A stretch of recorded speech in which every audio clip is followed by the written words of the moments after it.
Bien. Alors là, nous sommes sur les travaux dirigés sur les arbres de décision. On s'inscrit toujours dans le cadre de l'analyse prédictive et donc il y aura deux parties. Une partie que vous faites sous Python avec Jupyter, bien sûr. Voilà, très bien. Donc là, il n'y a aucun souci parce que je montre au fur et à mesure le code source pour que vous puissiez avancer. Et il y a une partie à faire sous Excel Cipina. Pourquoi? Parce que j'ai besoin de valider, d'une part, votre capacité à lire correctement l'arbre et à savoir la transcrire en base de règles. Et deux, le fait que dans un arbre de décision, c'est un modèle prédictif, mais aussi c'est un outil exploratoire qui permet d'avoir une meilleure visibilité sur les relations qui entre les variables dans la base de données. Voilà, très bien. Cette approche-là, cette partie-là, elle est peu visible dans les autres modèles prédictifs. Les arbres de décision sont très riches de ce point de vue-là parce que nous avons un aspect exploratoire en plus. Très bien, en plus de la modélisation.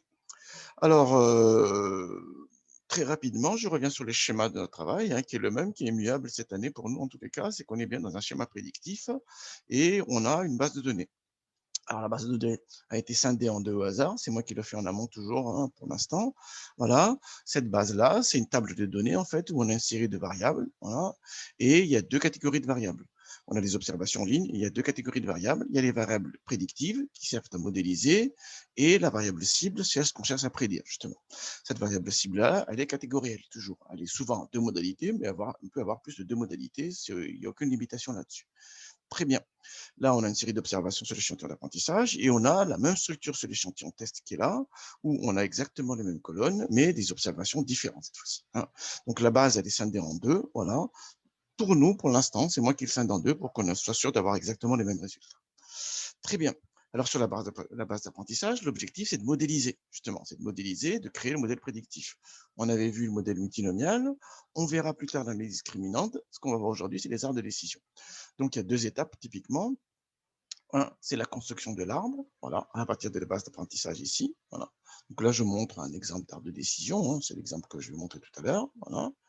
Et extraire les règles donc à partir de l'arbre de décision. On avait vu ça en cours, c'est qu'il y a autant de règles prédictives qu'il y a de feuilles dans l'arbre. Schématiquement, c'est ça. Donc ici, typiquement, on a trois feuilles, donc on devrait avoir trois règles. Ces règles prédictives-là, il faut voir est-ce qu'elles tiennent la route ou pas, est-ce qu'elles sont performantes ou pas. Voilà. Donc c'est là que la base test rentre en jeu, et l'idée, c'est d'appliquer les règles prédictives sur la base test pour créer la colonne de prédiction. C'est l'étape de prédiction qui est là. Voilà.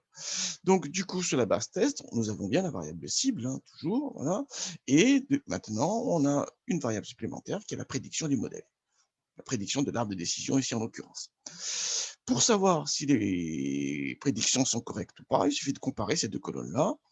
On utilise un outil pour ça, c'est la matrice de confusion. Quand elle est binaire, c'est une matrice 2 fois 2, si la variable cible est binaire. Si la variable cible a plus de deux modalités, la matrice sera plus grande. Quand on est dans le cadre binaire aussi également, il y a une modalité qui est plus intéressante, qu'on essaie de cibler par rapport à l'autre, c'est ce qu'on appelle donc la modalité positive, et dans la matrice de confusion, on la place en première position. Bon, ça, je le dis tout le temps, je le répète beaucoup, mais au moins, je suis sûr que ça va rentrer à force de répéter. Très bien, une fois qu'on a la matrice de confusion, voilà, on a ici les indicateurs de performance qui permettent de comparer entre autres les modèles, déjà de mesurer intrinsèquement la qualité du modèle, mais aussi de comparer les différentes solutions possibles qu'on pourrait mettre en œuvre sur les mêmes données. Très bien. Alors, comment ça se passe, du coup, pour la création de l'arbre de décision sur l'échantillon d'apprentissage qu'on va utiliser dans le tandem Excel-Spina? Donc là, je montre, c'est une base qui est très connue, RT-Disease, qui est là sur le serveur UCI, le dépôt UCI. L'idée, c'est de prédire la présence ou l'absence de maladie cardiaque chez un ensemble d'individus en se basant sur une série de caractéristiques qui ont été mesurées. L'âge, le sexe, pression, ainsi de suite. Voilà. Et la variable cible, elle est binaire ici. On va dire que la modalité positive, c'est la présence de maladie. Donc, on essaie d'identifier chez les personnes ceux qui ont une maladie cardiaque. Ça ne veut pas dire qu'être malade, c'est bien. C'est qu'on essaie de détecter ces personnes-là. C'est en cela qu'on dit que c'est la modalité positive. Ça aussi, je le répète souvent parce qu'il n'y a pas de jugement de valeur là-dedans. Très bien. Donc, la base ici, c'est moi qui l'ai scindée en deux, bien sûr. Donc, on a la base d'apprentissage, là. Il y a 150 observations. Et là, on a base test avec exactement les mêmes structures, les mêmes variables, la même structure, mais ce n'est pas les mêmes observations. On a 120 observations. Voilà. Là, c'est déjà la solution, mais on verra ça tout à l'heure. Très bien. Sur la base d'apprentissage, du coup, je vais modéliser. Alors, on va utiliser cette fois-ci, on fera les exercices sous Python, bien sûr, mais l'intérêt ici, c'est qu'on va à notre aspect des arbres de décision. Donc, on va utiliser l'outil Cipina. Donc, j'avais envoyé un email là-dessus, donc il faut l'installer. Vous l'avez chargé, vous l'avez installé sur votre machine. Ensuite, vous l'avez plugué dans Excel. Et donc, maintenant, il y a un menu maintenant, CIPINA qui apparaît ici. Très bien. Donc, la base d'apprentissage, je la sélectionne. Ça y est, la base est sélectionnée. Très bien. Et je vais lancer CIPINA. J'exécute CIPINA. Il me donne ici les références des cellules qui ont été sélectionnées. Il faut bien inclure la première ligne parce qu'elle est non de variable. Il ne faut pas déborder en dessous parce que c'est des cellules vides. Il ne faut pas en tenir compte, justement. Très bien. Donc, je clique sur OK et ça démarre CIPINA. Alors, il a démarré sur l'autre écran. Il faut que je le fasse apparaître ici. Tac, je le fais apparaître ici. Très bien. Donc, il a chargé la base, on le voit bien. Hein. Il y a 12 variables en tout. Il y a 150 observations. Alors, une fois que les données sont chargées, l'étape numéro 2, dans tout le logiciel de data science, de toute manière, c'est pareil. Il faut qu'on dise au logiciel quel est le rôle des différentes variables. Ici, en l'occurrence, cœur, c'est la variable cible, et les autres sont les prédictifs potentiels. L'arbre de décision va opérer une sélection de variables, justement. Alors, pour faire ça, on va dans Analysis, define class attribute, on prend cœur comme variable cible, et A jusqu'à vaisseau sont les variables prédictives potentielles. Je clique sur OK. D, ça veut dire que c'est une variable discrète, donc qualitative, et C, c'est continu, donc quantitative, si on simplifie un peu. Voilà, donc on a défini le rôle des différentes variables, on peut lancer la modélisation. Analyse, learning. On a un arbre de décision. Alors lui, il a créé l'arbre avec des critères purement numériques. Hein. Donc c'est pour ça qu'on a un arbre comme ceci, qui est très bien par ailleurs, tout va bien. Voilà, mais nous, comme on a des connaissances supplémentaires, entre autres, qu'on connaît les règles bayésiennes d'affectation, on sait que l'inversion de la décision quand on introduit une variable a un rôle très important. Si on regarde ici, normalement, on a 5 règles, mais on se rend compte qu'il y a des feuilles issues du même nœud pair, voilà, qui ont les mêmes conclusions. C'est le cas ici, typiquement. Voilà. Donc, si dépression inférieure à 17 et vaisseau égal à A, on conclurait, si on s'arrête là, on conclurait à l'absence de maladie. Si on va sur les règles plus précises, plus raffinées, si dépression inférieure à 17 et vaisseau égal à A et pression inférieure à 146, on prédit présence aussi. Si dépression inférieure à 17 et vaisseau égal à A et pression supérieure à 56, on prédit aussi l'absence. Donc, sur les deux sommets issus du même pair, on a les mêmes conclusions. À ce moment-là, ça ne sert à rien. Du point de vue de la prédiction, du point de vue de la prise de décision, ça ne sert à rien de garder ces deux feuilles-là. C'est pour ça qu'on va supprimer en revenant sur le pair. Cette manipulation s'appelle le post-élagage. On va sur les feuilles issues du même pair, on regarde si elles sont pertinentes ou pas, et on les remonte vers le haut. C'est du post-élagage manuel, parce que post-élagage, c'est un processus qui est plus complexe par ailleurs. Hein. Dans l'algorithme CART, notamment, il y a ce même mécanisme de post-élagage. Il est basé sur l'aspect calculatoire, d'une part, et avec des éléments supplémentaires. Là, on va sur des aspects vraiment très simples, en se basant uniquement sur la prise de décision, sur les changements dans la prise de décision, sur les inversions dans la prise de décision. J'avais beaucoup insisté là-dessus en cours. Très bien. Donc voilà, donc là, a priori, on a quatre règles. Voilà, mais on peut remonter encore parce que là également, je vois qu'il y a un sommet pair, la décision, c'est présence. Et sur ces deux enfants, voilà, on a aussi la même décision. Donc on peut revenir sur le pair. Très bien. Voilà, c'est très important. On part bien des feuilles en remontant vers les sommets, hein, vers la racine. Hein, et on ne coupe pas au milieu. On ne peut pas enlever au milieu parce qu'il n'y a pas d'inversion. Hein. Ça, c'est un aspect important. C'est juste pas possible en fait d'enlever des portions au milieu de l'arbre. Il faut partir bien des feuilles pour remonter vers le haut. Ça y est, j'ai un arbre de décision. Ce sommet-là, on ne peut pas le post-élaguer parce que la décision, même si ça tient à un seul individu, là, la décision, c'est absence. Et là, la décision, même si ça tient à un chouï après, c'est présence. Donc, on n'a pas la même décision, on a une inversion de la décision. On ne peut pas supprimer comme ça la règle. Parce que la règle, appliquée sur une base test, n'aurait pas le même comportement.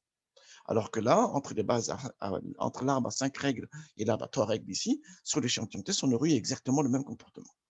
Donc, du point de vue de la prise de décision, il n'y a aucun changement. Une fois que ça tient la route là, voilà, donc j'en suis à ce stade-là. Je reviens un peu à mon support là.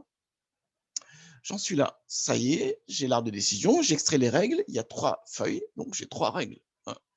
Je vais faire la prédiction sur l'échantillon test maintenant pour créer cette colonne de prédiction. Donc, nous, c'est très simple. Tout simplement, je reviens dans CIPINA, je copie l'arbre, tree management, copie, voilà, et je vais sur la base test. Je colle l'arbre. Et l'idée, justement, c'est de traduire ça en prédiction. Prédiction 1, parce que vous en aurez à faire plusieurs par ailleurs. Alors, l'idée ici, c'est que traduire ça en règle de prédiction, ce serait est égal à si, voilà, dépression, il est là, est supérieur égal à 17. Alors, la conclusion, c'est présence de maladie. Sinon, etc., etc. Donc, un des enjeux du TD, justement, c'est de votre capacité à lire correctement l'arbre et à la traduire en base de règles.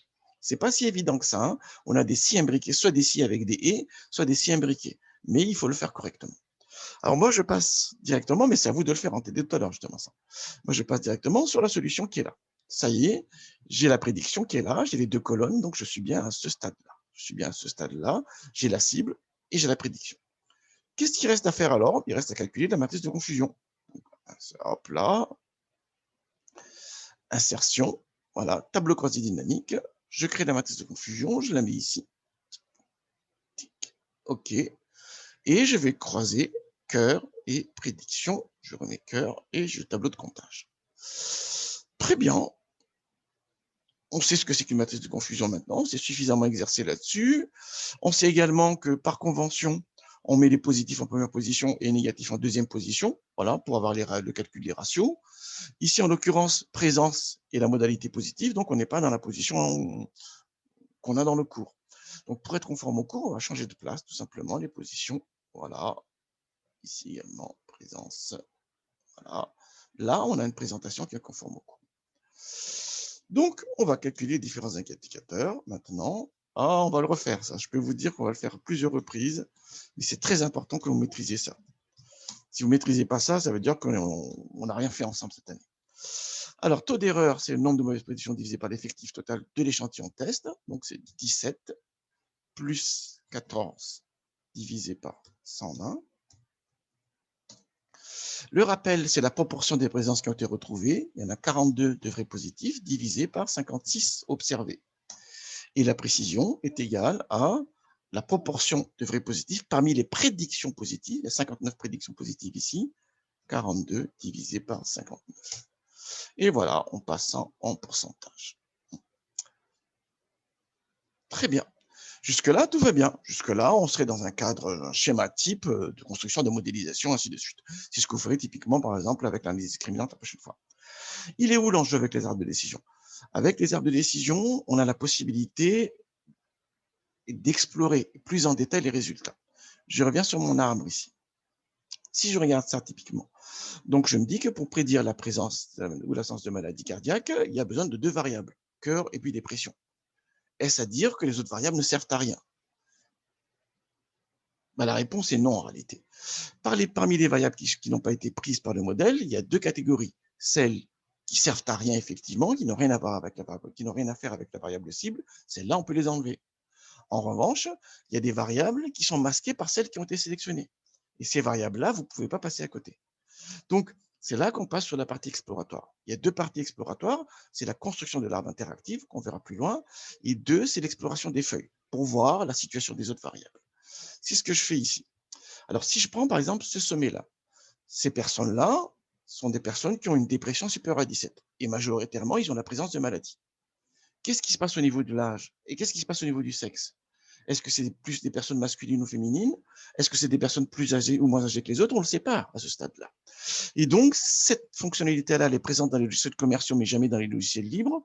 C'est pour ça que, très intéressant dans Cipina, elle est présente. Ça nous permet d'aller plus loin dans l'analyse des résultats.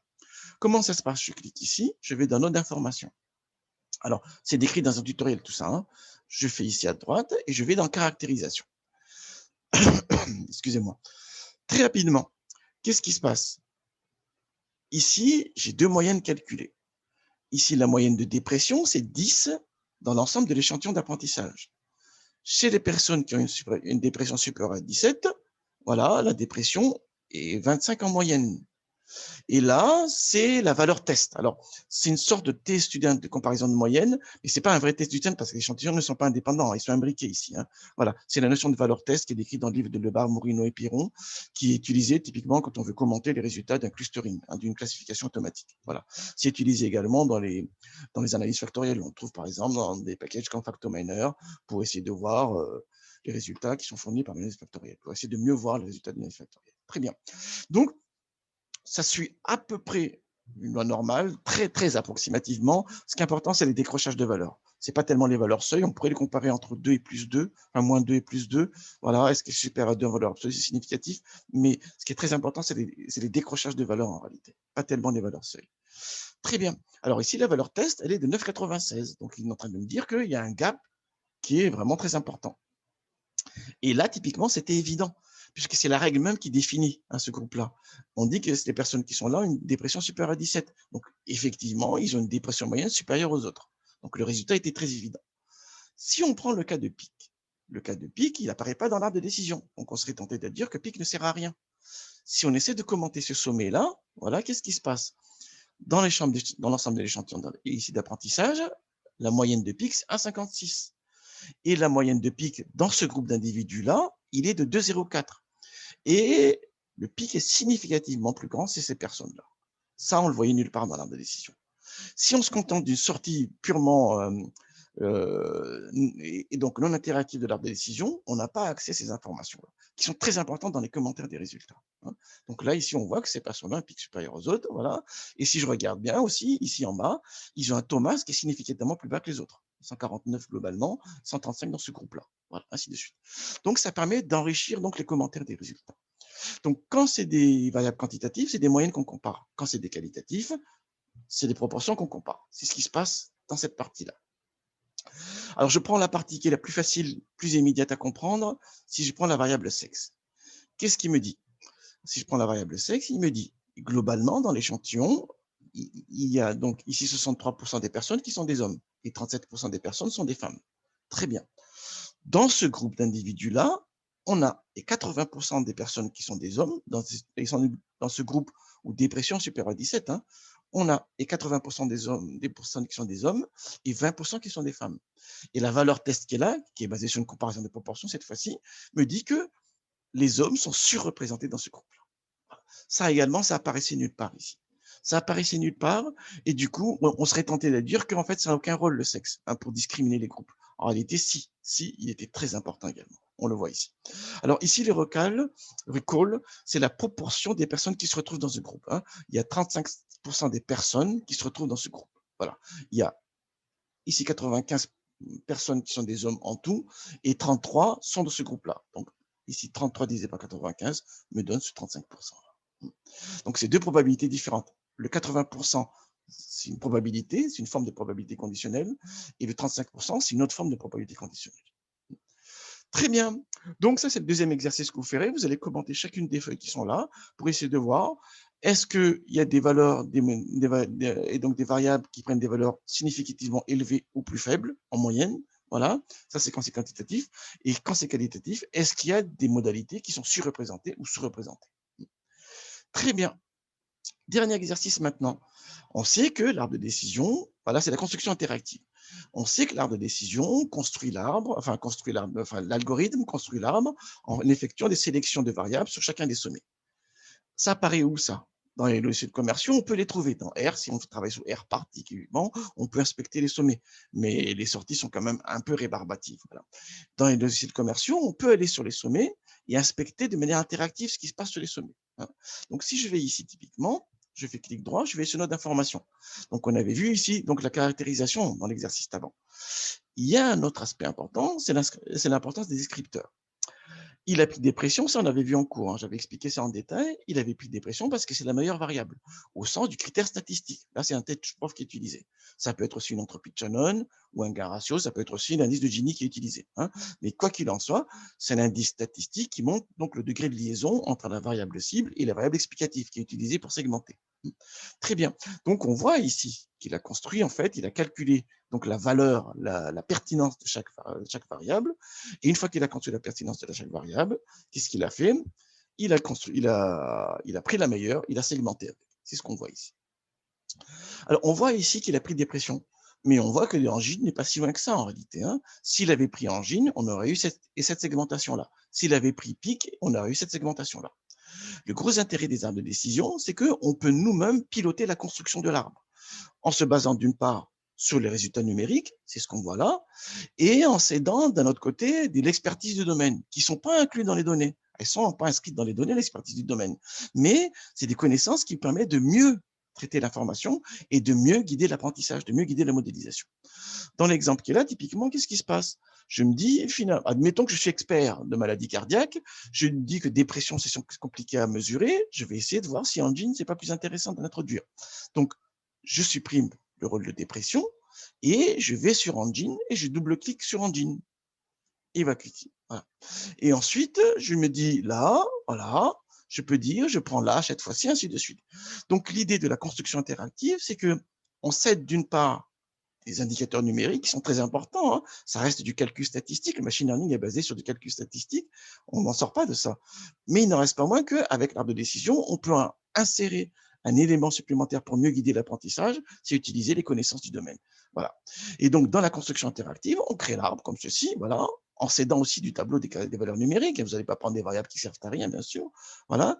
Et une fois qu'on se dit que l'arbre qu'on a fait en accord avec les connaissances du domaine et en accord avec les indicateurs numériques, me semble tenir la route, pour voir vraiment si l'arbre est bon ou intéressant ou pas intéressant, le seul juge de paix, c'est l'échantillon test. Donc, l'idée des exercices qui viennent après, c'est que vous allez copier l'arbre de décision, une fois que vous avez un arbre qui vous paraît satisfaisant, hein, voilà, et vous allez sur la partie test, vous la collez, tac, tac, je la mets là, et vous créez prédiction 2.